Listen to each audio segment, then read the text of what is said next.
I wish I still played the drums. You played the drums? Briefly. I had no clue. I learned something new Wish tonight. I would have stuck that out. I feel like I am a drummer, without ever actually really learning how to play the drums. Whatever. Hello, it's an Illini basketball post game show from No One Asked Us. He's Craig. I am Logan. Coming to you immediately following Illinois' 71-68 win over Michigan State in Champaign tonight. No one asked us. Before we get started, as always, like, share, subscribe. If you haven't already done so, we would appreciate it. I don't know where we're at subscriber numbers wise on YouTube. If you're watching this on another medium, check us out on YouTube. Give us a follow or a subscribe there. What is that? 531. 531. That's wonderful. Let's get us to 550. How about that? But yeah, we're here after I don't want to say an impressive win, but a win. Illinois held on. It wasn't pretty, but a win is a win. You can't lose at home, and that's what happened. So, again, Illinois 71-68. Illinois improves to 3-1 in the Big Ten. I don't even know what the overall record is at this point. Craig, 12-3. 12-3. How are we feeling? Let's get your rapid, quick thoughts off the top here. How are we feeling? After the chaos that has been the last 2 days in college basketball, I would have taken anything in the W column tonight. Yep. So we got it. We survived. One of very few ranked teams to win their first game of the week this week. So it's a positive. I think we saw a lot of good things. I think this Michigan State team is now 9-7, I think, 1-4 in the Big Ten, but that record doesn't represent this team. That Michigan State team has talent. I don't think they have a bad loss on their resume. I was looking at it earlier. Their losses are now to James Madison, who is one of the best mid-majors, Duke, Arizona, Wisconsin, Nebraska has shown they are very capable, and then Sunday against Northwestern, and now Illinois. So not technically no bad losses for this Michigan State team. They'll be in the tournament. It's, I believe, a quad one win, I believe. Yes, I believe so. It was, at least. I don't think it would have changed. I mean, it depends on how Michigan State does the rest of the year. It may dip off of there, but as of right now, it is still a quad one win. So not a whole lot to be upset about. The line was 2.5, 3.5, ended at 3. I mean, it's exactly what we thought it was going to be. Nerve-wracking, stressful. I told Logan before we started, does this sport make you as stressed out as it does me? Because I was on the edge of my seat pretty much the whole second half. And Logan, your mom says hi. I saw that. Hello, mother. Yes, I was. I think I stood the last 10 minutes of the game. It's. I agree. You just needed. We need to figure out a way to live stream watching games. We tried it last year. It's just not and easy. It didn't work. It's not easy because we both stream our TVs. So yeah. But it would be so much fun, I think. I know. I'm with you. A win. You just needed a win. This is a Michigan State team that is talented. But yeah, as you mentioned, I don't know what their final record's going to be. I'm not sure if this ends up being a tournament team or not. Right now, I think they're a bubble team. But KenPom has them 19-12. But according to Tyler Hansborough, Illinois is a bubble team too. So yeah, well, we don't need to talk about. Sorry to interrupt. I feel like talking tonight. Yeah. Get in the chat if you haven't already. I see plenty of people already in here. I see some of the usual suspects. Mike's in here. Blake's in here. Jay's here. Adam's here. Tim's here. Talked to Tim before the game. He was kind of about where I was, kind of just need a win. We'll go over some of the numbers here. Ty Rodgers, who was virtually unplayable against Purdue, was for a large stretch of this game the best player on the court, led the Illini in scoring, tied for lead in scoring with two other players. 15 points for Ty after his negative 24 in the plus minus, I think, something like that, against Purdue. Yeah. 15 for him. 15 also for Coleman Hawkins, 7 boards for Coleman. And then Marcus Domask, who was non-existent in the points column for a long time. I think at one point fairly late in the second half, still had just 2 points, finished with 15, 6 rebounds, and 5 assists for Marcus. Nobody double tonight. Quincy Guerrier, 10 points, 6 boards. Justin Harmon had a nice 10 points, 4 rebounds, a couple assists. Luke Goody, 4 points for Luke. My biggest takeaway, it's not really like the main takeaway, but I didn't realize Luke Goody's just not shooting free throws very well. That was my main takeaway at the very end of the game. Also, what have you done to our background? I'm trying to do something. I'm trying to show the stats screen while you're talking about them, and I can't figure out how to do it. So okay, well, that's fine. But yeah, I think that's most of it. Luke Goody, as I said, 4 points, 6 rebounds for Luke, though. I mean, the rebounds, we can talk about it. Only 8 offensive rebounds I don't love. But you know, six boards for Marcus, 6 boards for Luke, 6 points for Quincy, 7 for Coleman. Yeah, it was pretty much those guys. Dane scored 2 points, only played 5 minutes. So it was pretty much just the 6-man rotation of Domask, Goody, Guerrier, Rodgers, Hawkins, and Harmon for pretty much the entirety of this game. It was a 6-man rotation the entire second half. Dane did not see a single minute. Yep. Where do we go? What do you want to talk about? You want to talk about Coleman Hawkins? You want to talk about this? Let's talk about Ty. Let's talk about Ty Rodgers. As was well documented, Purdue kind of changed the book, so to speak, on how to defend Ty Rodgers and how to defend Illinois by putting Zach Edey on him. As everybody knows, Ty Rodgers does not take a shot outside of the paint. The question was, would Tom Izzo do that with Matty Sissoko? And he did. However, Illinois was prepared for it. Ty seemed to be a little more fired up and a little more prepared and ready for that. And he attacked Sissoko. He attacked the paint. He looked good tonight. He was the player you need him to be.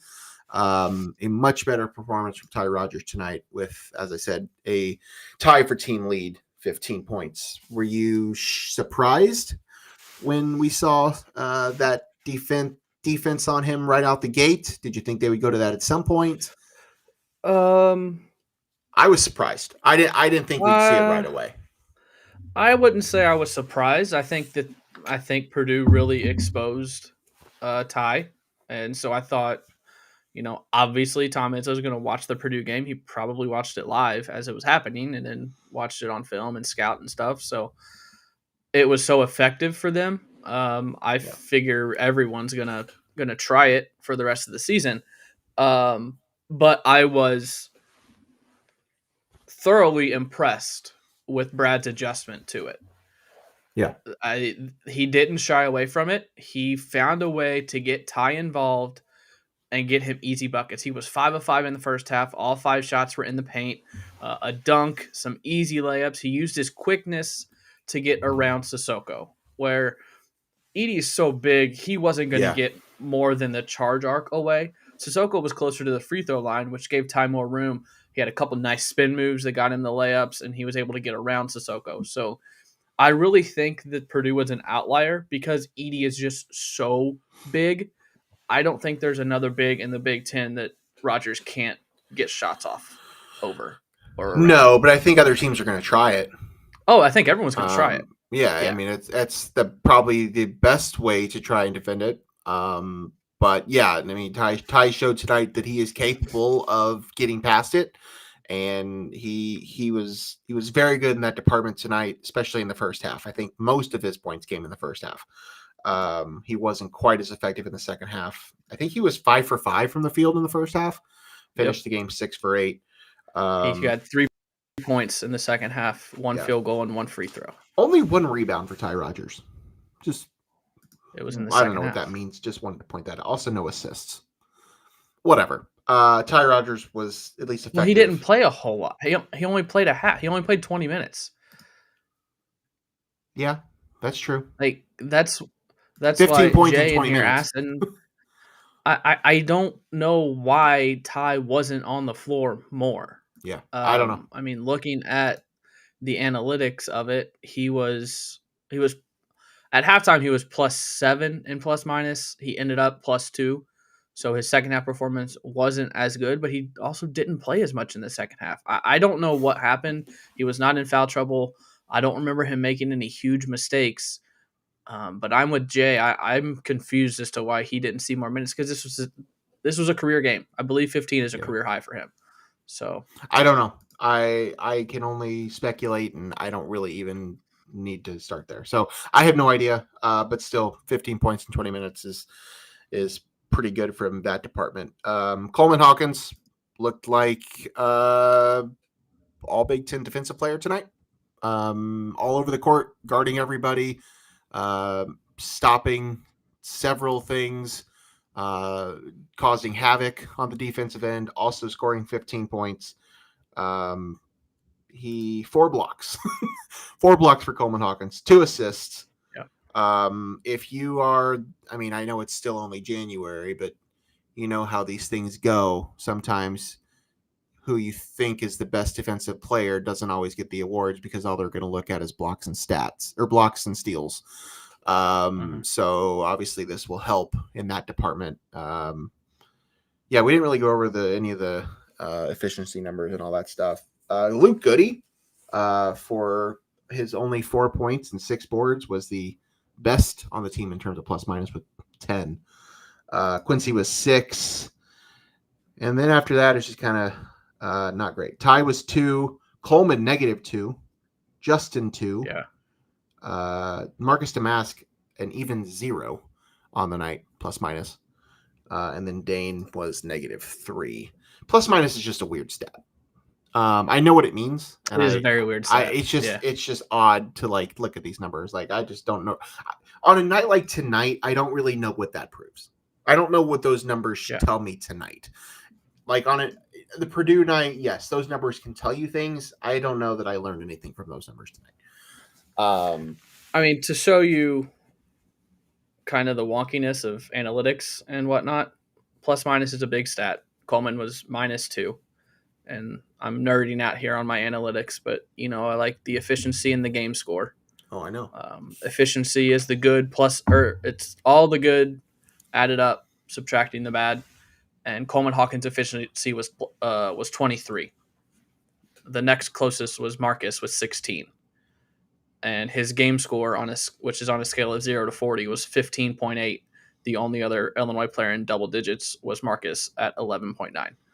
So by those two analytics, Coleman had an outstanding game, but he was still -2 in plus minus. Yeah. So for what it's worth, it doesn't always make a lot of sense, but I was impressed by Coleman tonight. The 3 threes were huge for Coleman. Did all of those come in the second half, or just 2 of them? Check.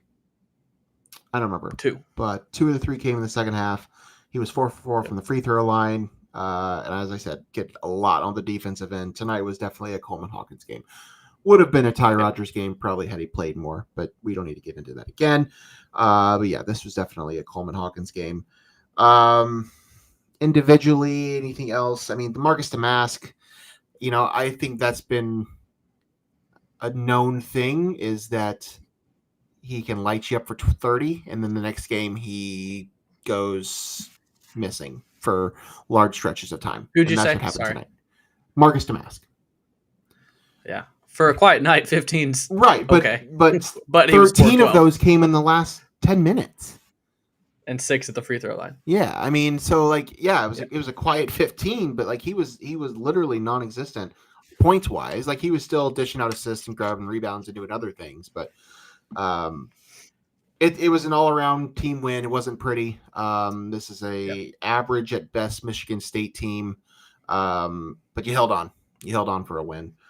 I know you've been throwing up some of the chat. Anything we need to touch on? Anybody bringing up anything worth mentioning? I saw you laughing at something. Kai brought up a point that I thought of in the first half.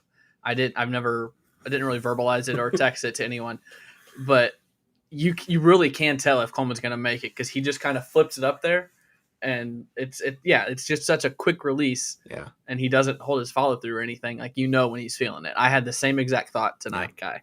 I was laughing at Jeff, my cousin Jeff, getting in here. What's up, Jeff? Cousin Jeff, what's up? See in a couple days, hopefully.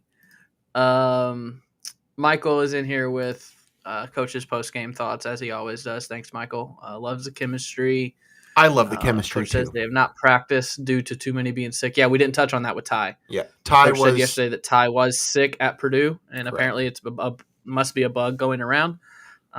Maybe that affected him tonight. I mean, maybe that was part of it. Maybe he wasn't. That's true. That could have. Maybe he wasn't at 100%, and conditioning wise wasn't quite there yet. So that's probably the most likely reason as to why he only played 20 minutes. Maybe he was so gassed by the effort that he gave in the first half that he just did not have it in the second. I don't know. Is there always a time in the season where this happens to Illinois? I feel like every year we hear about. It's probably not just Illinois. I mean, I think it's flu season. Like, it's January. It's college kids. They're spending all their time together. I mean, shit just flies around. Like, yes, I do think it tends to happen with Illinois. Nasty, sticky floor. Yeah, I mean, I do think it tends to happen with Illinois, but I don't think Illinois is the only team that this happens to. But yes, it does tend to be a thing. Yes, he did not play, or he was sick at Purdue. I'm going to guess that might have been part of the reason he didn't play as much tonight. It's a good thought. Amani Hansberry had back spasms against Purdue. He also did not play tonight. I don't know how much he would have played anyway. Dre Gibbs-Lawhorn did not get into the game tonight. Short bench for what several reasons. And Terrence Shannon, we obviously know too. What else? This was another one. Michael said Coach was happy keeping them off the line. They only shot 7 free throws for the game. Yeah. They only had 2 at halftime. So they were 5 of 7 from the free throw line. Illinois was 18 of 22. So that's 13 points and a 3-point win. I mean, that's quite noticeable. I don't think there's been. Michael said Coleman's feeling sick as well. He says Coach feeling sick too. What'd I say? You said Coleman. Oh, yeah, Coach feeling sick. Brant with a question for us. Does the short bench worry you both as we get deeper into the season? Yes, 100%. It does. Yeah. It does. It does. I don't know. I mean, eventually you expect to get Nico Moretti back. I don't know how much he helps you with Dre's not getting very many minutes. I just don't know how further along development-wise Nico is. It'll help to have somebody else there. But yeah, I mean, when you're playing, obviously, sickness and some other things might be a factor right now, but we literally played 6 deep tonight, and it's January 11th. So yes, I do. That does worry me a little bit. Very much so. Yep. Moretti is practicing. Yeah. They said he was a game time decision. I don't think he was actually a game time decision. I think they probably knew this morning that he wasn't going to play tonight, but he is getting closer. So there's some ball handling, some point guard play that could take some minutes. And you can't expect to get Terrence Shannon back, but there is a possibility that you do get Terrence Shannon back. So I don't think anyone's holding out hope. I've heard a bunch of different things that I'm not even going to say on here because it's just speculation at this point, but there is a chance, I will say that Terrence Shannon does come back. And I just, like you said, I don't think you can count on these freshmen they're not getting any minutes. No. Right now. So you can't get 8 to 10 in March if they're not going to get any in January. So a little bit of concern, but Moretti is going to be back this season. There's a potential to get Shannon back. But this team they're 3-1 without Terrence Shannon and Nico Moretti already against 4 Big Ten teams. So this team proved that they have the talent to do it. Yeah. Jeff back in here. Like he said, always going to be a tough game with Izzo on the sideline. So, I mean, this is 4 in a row for Illinois against Michigan State. I wonder how long ago it's been since Illinois won 4 in a row against Michigan State. I mentioned it to Allison before the game started about how it was always a big deal to me, like as a kid, when I went to the Michigan State game. Like those were that was the event of the year. Michigan State, Tom Izzo, in Champaign was always the event. And yeah, right now Illinois is more or less owned Michigan State, but Illinois has also been the most successful Big Ten team since Brad Underwood's been there. So they've kind of owned everybody to that extent. But yeah, it's just you never know what you're going to get, even with a, you know, bubble-ish type Michigan State team. It's Tom Izzo. They always have players like it's always going to be tough, and it was tonight. I mean, this was not a pretty game for Illinois, and you got to give Michigan State a lot of credit for that. They definitely disrupted some things. Illinois also just at times just didn't shoot the ball well, so like you can't credit Michigan State for everything. But they were certainly a disruptive factor, and they almost pulled it off. I thought for a while they were going to, but Illinois kept them in there, kept themselves in there, and made shots when they needed to, got stops when they needed to. That last 20 seconds was, I at that point I kind of lost confidence. I thought this was just going to fall. There were a couple times I lost confidence when Michigan State took a midway through the second half. I think they took I think we got it up to like 8 or 9 early in the second half, and then they came back and took the lead. Yep. And I lost it, and then again towards the end. So I did pull up the media guide from February of 2003. Illinois won 5 in a row. February 2003, February 2004, February 2005, January 2006, March 2006. Illinois won 5 in a row from 2003 to 2006. Was the last time Illinois won more than 3 or 4 in a row over Michigan State. Actually, this one. Kathy was in here asking if we can talk about Coleman. We talked quite a bit about him to start. So you can check that out after we're done here, or you can rewind on the YouTube, I believe. It was his game. If Coleman would have played more, or if Ty would have played more, it would have been his. But I think we all agree it was Coleman's game tonight. Kai, compared to years past, Coleman's emotions aren't affecting his play. When he had emotions today, to me, it looked like he was the only guy on the floor that cared. I do still think his emotions sometimes get in the way, but I don't think it's as much. I don't think it's as often. I agree. He's an emotional player. He's maturing. He's getting a little more composed. Definitely developing some leadership qualities. He's turning himself into a pretty good player. Yeah. And I think he's a true Big Ten Defensive Player of the Year type contender. And he leans into his attitude too. I don't know. Yeah. I mean, obviously, me and you both follow him on social media. I'm sure a lot of the people in the he plays that role on social media. Yeah, I mean, people were giving him shit at Purdue, and then Purdue lost the other night at Nebraska, and he posted the Joker gif of the Joker laughing. And I saw multiple Purdue fans like, "Okay, dude, we'll take it." And he was like, "Yeah, y'all are real. Like, this is what sports are. Like, I'm gonna get shit, and I'm gonna give it back to you. So it's gonna be reciprocated." Easily, just kind of slid in there and took Hunter's role as the the villain of the conference, and I'm fine with it. I know Coleman has his I don't want to say haters, but I know Coleman has his detractors, and it's fair at times. But I mean, I'm glad he came back. He's a very valuable member of this team. I do not know what this team would look like without Coleman Hawkins. It would be a lot more Dane Danger, which I'm just not super confident in that would work. If I'm being totally honest. I'm not exactly sure what Charlie is saying here. Unnecessary contact, endangered opponents from Coleman today. Is this Grayson Allen all over again? I'm not exactly sure what that I don't know specifically what we're talking about there. I mean, I know Coleman is just kind of animated when he does a lot of things, so I don't know what it was. I don't know what that would be, and I don't really want to compare him to Grayson Allen, but if there's something that I'm not remembering, maybe, but I'm not sure.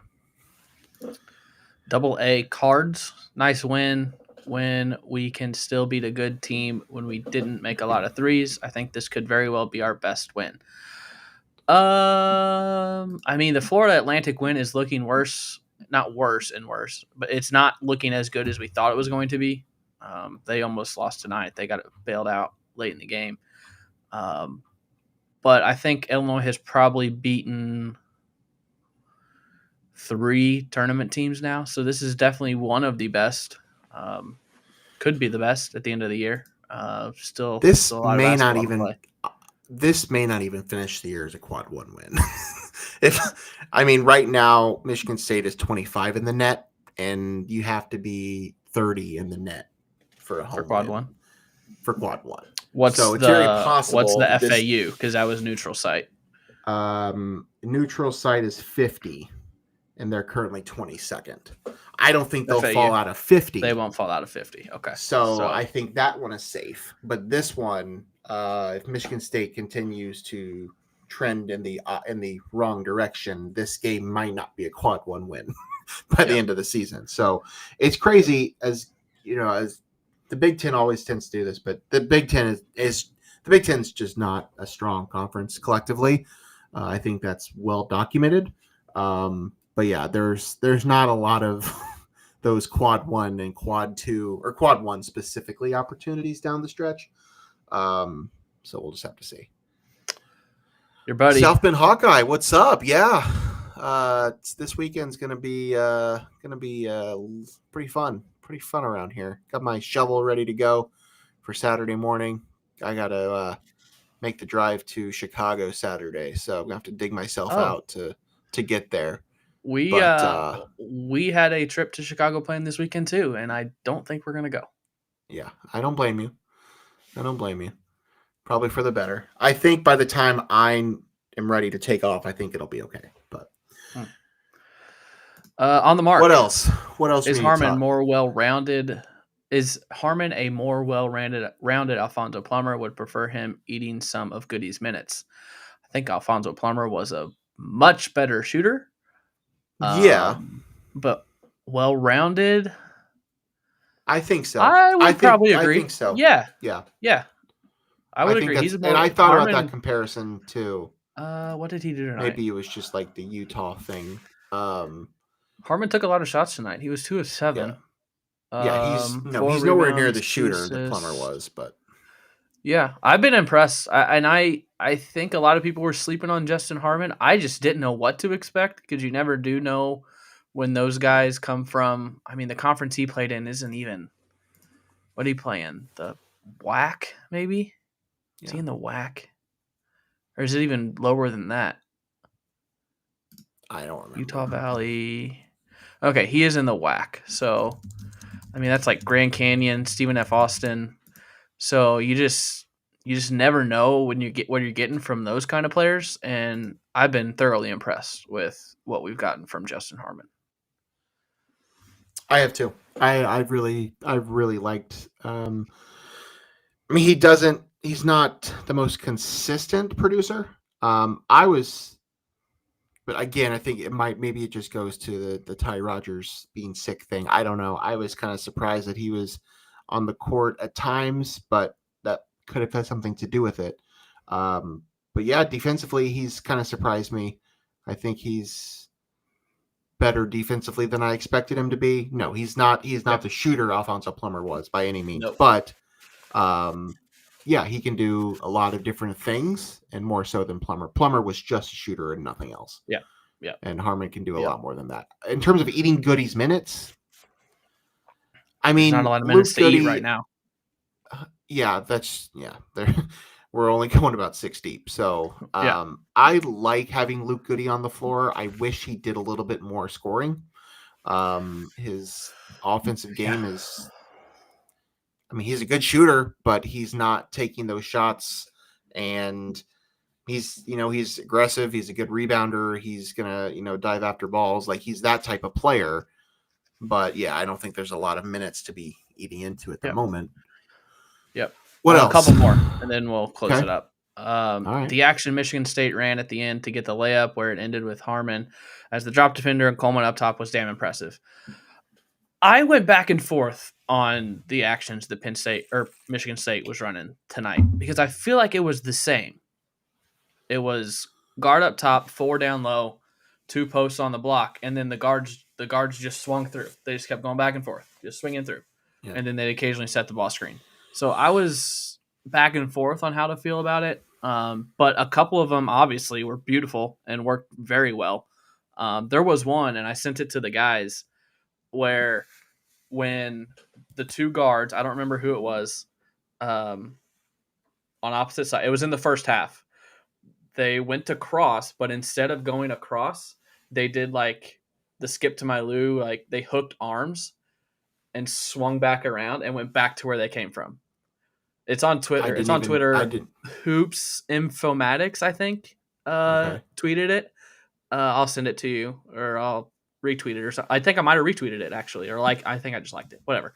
But it was very clever. I was like, I don't know if I love this or if I'm annoyed by this because I don't know what the result of the play was, and it's a little cheesy, but it was very clever. Okay.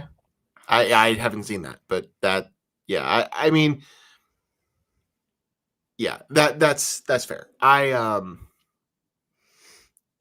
They didn't do anything to blow me away, and I'm just not sure where this team is, Michigan State. Offensive scheme, defensive scheme, just as a team in general. But yeah, I get what Kai's saying. Yep. others. Nothing really else to touch on. Just people making some comments. Coleman is a movie. Brandon made a comment here. Michigan State definitely needed this win. Michigan State needed this win more than Illinois did. But that happens. Yeah, Michigan State. Yeah, struggling. and he made another point. Their schedule, like Illinois', Michigan State's schedule does lighten up. They've got Rutgers, Minnesota, Maryland.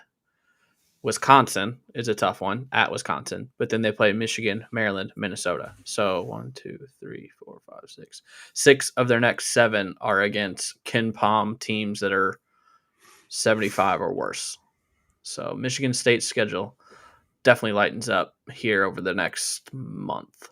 So that'll be good for them. Illinois' schedule isn't exactly difficult either. No, it's not. No. You said they were, which I'm glad they survived. Like I would have accepted a loss today because the next 3, I think, are very winnable.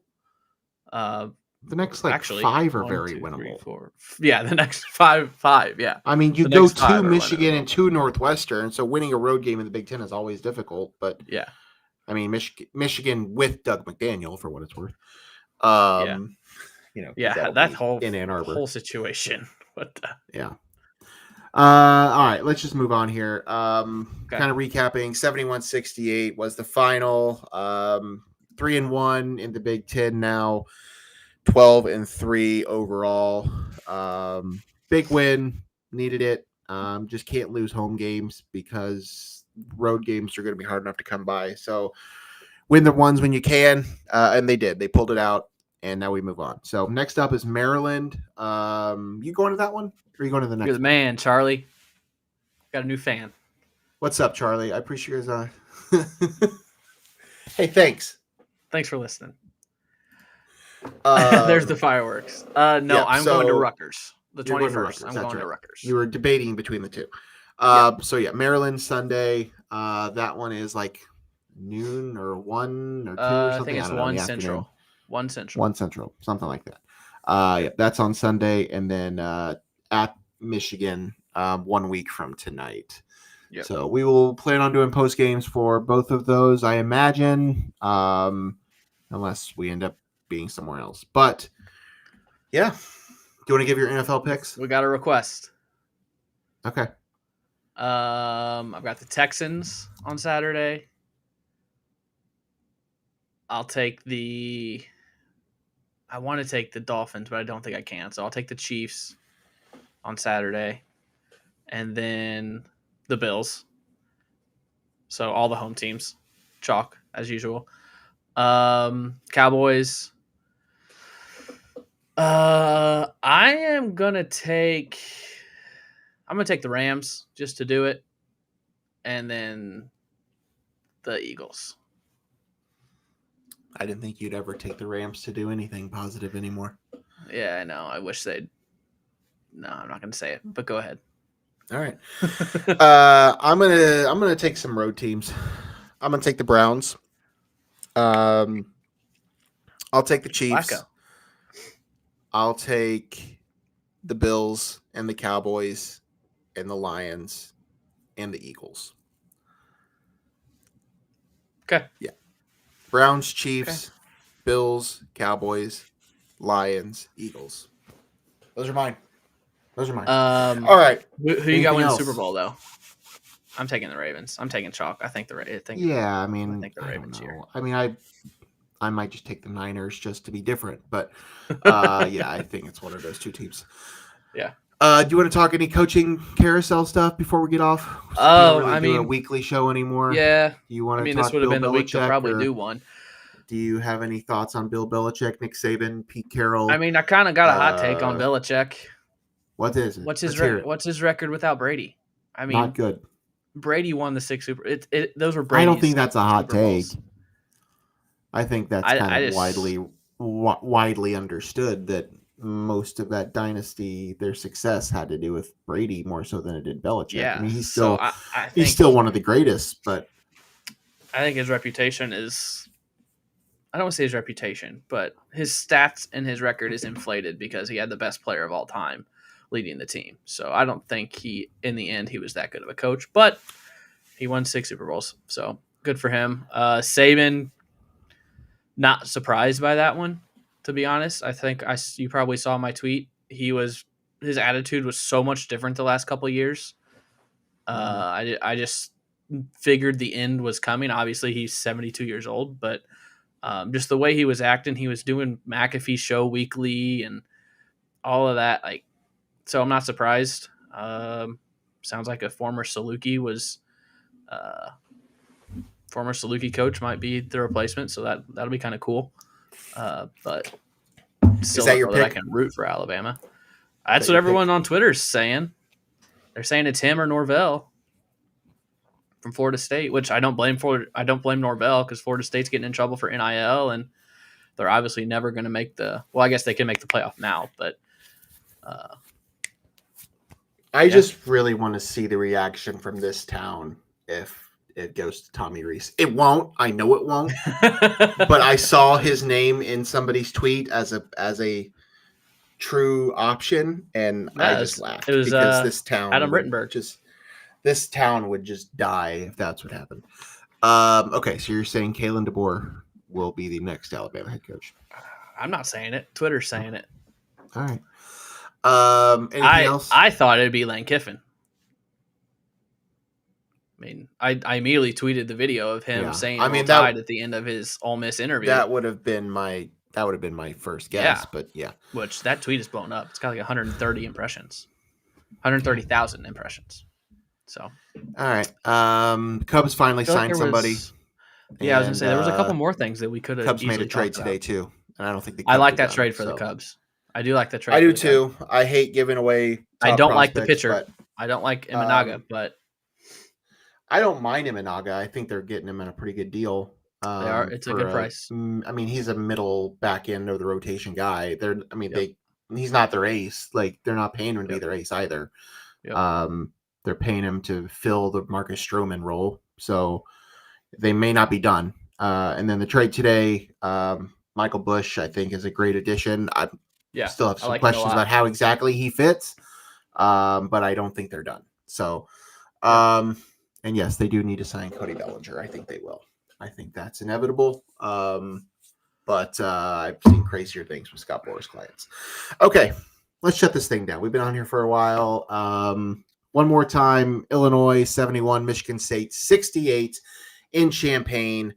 Illinois improves to 3-1 in conference play. Next up for the Illini is a home game against Maryland on Sunday in Champaign. For Craig, I'm Logan. We will see you guys next time. Stay warm. And are you guys getting the super cold next week? We are getting cold. I think it's going to stay below freezing for like 4 or 5 days straight. We're going to see single digits. Are you seeing single digits? There will be low. I think there will be lows in the single digits. I think, but I don't know right. how much weather, like precipitation or snow, we're going to get. Well, but we're going to get snow and rain and cold, and it's going to be miserable for about 4 or 5 days. So stay warm, stay safe, and we will see you guys on Sunday, probably. Peace.